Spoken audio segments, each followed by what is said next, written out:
Welcome to Living Fuel TV. I'm Casey Krejci. This is my wife, Monica. Heart disease, stroke, cancer. The top 3 killing diseases in the world, right? Not exactly. At the root of all these diseases are blood sugar disorders in just about every situation. So when you talk about prediabetes, diabetes, type 1 diabetes, type 2 diabetes, even type 3 diabetes or metabolic syndrome, we are talking about the top killer on the planet today. So you're saying that diabetes is actually the top killer, not the others? When you consider that blood sugar disorders, when you think about what happens to a diabetes that's at the end stage, a diabetic who's at the end stage, you have blindness, you have small vessel disorders, you have amputations, and so on. All of the things that you see in these scenarios are what's supposed to be happening when someone is, say, 120 years old, but they're rocketed forward in the life.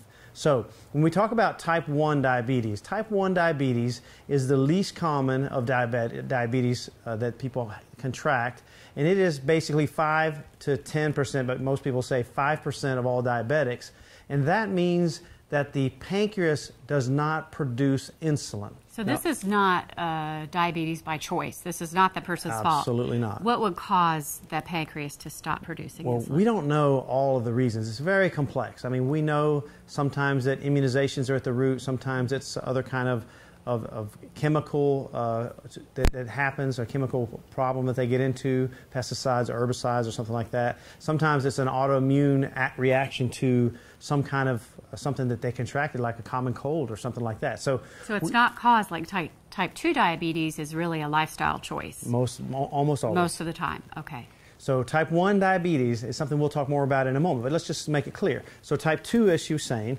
type 2 diabetes means that the pancreas is producing insulin, but the cells are not listening, if you will, to the insulin. So the receptors on the cells, actually they start pulling receptors off the cells so that the cells no longer hear the insulin, so to speak, and so the body produces more insulin to compensate for less receptors on the cell. It's called insulin insensitivity. So that is a type 2 diabetes scenario. And why is that mostly diabetes 2 by choice? Because people, for the one, eat the wrong things, grains and sugars and sweet drinks and unhealthy fats and so on. So how does that affect the cells? Well, what happens is that they cause a state of high blood sugar all the time. So we now know that if your blood sugar level is in the 70s, or actually in the 60s, between 60 and 70, that your chance of living longer is dramatically increased. Mm-hmm. So all-cause mortality goes up as blood sugar levels go up. So when you say, I have a resting blood sugar of 90, you're already going in the wrong direction. So the way that this happens is eating grains and sugars and juices and sweet drinks and Coca-Colas and or soft drinks and all the things that people do to themselves along with all these carbohydrates. We have a time that our blood sugar is raised all the time chronically, therefore our insulin is having to be produced all the time, therefore you have high insulin levels.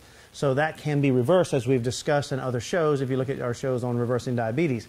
When we say reversing diabetes, we're almost always talking about type 2 diabetes or metabolic syndrome, not type 1 diabetes. Now, what am I talking about when I'm talking about type 3 diabetes? Now, there's 2 camps out there that are grabbing the title type 3 diabetes. There's no clinical diagnosis of type 3. It's just that a type 1 diabetic who does not manage what they eat and they give themselves a lot of insulin all the time essentially are creating an environment of type 2 diabetes, if that makes any sense. So if you have high insulin all the time, it's just the same as the person who eats grains and sugars and all these things all the time and maintains high insulin all the time. Eventually, you're going to wear the pancreas out as a type 2 diabetic. So if you eventually wear the pancreas out, you then have become a type 1 diabetic and a type 2 diabetic, often referred to as a type 3 diabetic. In the same way as a type 1 diabetic, if you eat like the people that we just described as a type 2 diabetic and you just offset it with insulin, it's really no different than the type 2 diabetic who has a lifestyle problem with food and chronic high insulin levels. So the trick, if you have no insulin in your pancreas being produced or not enough, and now you've now created an environment of insulin insensitivity.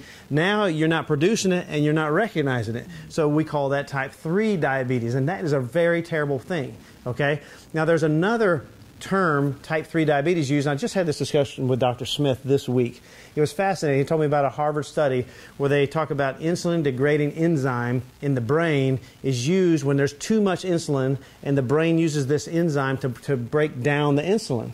But when you have amyloids happening in the brain, if you have a low-grade infection of any kind, amyloids now are going and they're destroying the insulin, and they're not able to focus on the infection. So now you have a buildup in the brain. You don't want. They often call that brain diabetes. So with the type 1, the type 2, and the type 3, now metabolic syndrome is just all a confluence of different things going on, but always rooted in blood sugar issues. So you can do the same thing. What would be the best solution for a type 1 diabetic that their pancreas is not producing the insulin? Okay. What's the best solution for to that? create as natural environment as possible. If you can create an environment as if, hey, I had a high protein, high vegetable diet breakfast, and now I need some insulin. I don't need a cheesecake blast of insulin, but I need some insulin. Now, Casey, I think it's important to say, though, that type 1 diabetics are allowed to have a piece of cheesecake every now and then. You're not saying that they can't do that. I'm so glad you brought that up, because food is really one of the joys of life.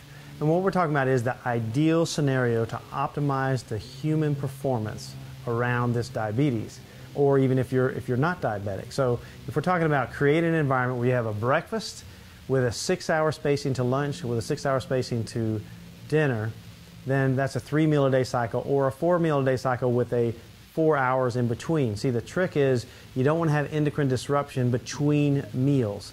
So learn to fuel yourself from the meal you're having till the next meal. That is one of the very important strategies to deal with this. So snacking throughout the day is not optimal, because you want to let your body rest. You want to let your organs rest, your digestive system. That causes a long-term chronic high blood sugar and insulin to snack all the time. So hopefully it was helpful to you. God bless you, and have a great day.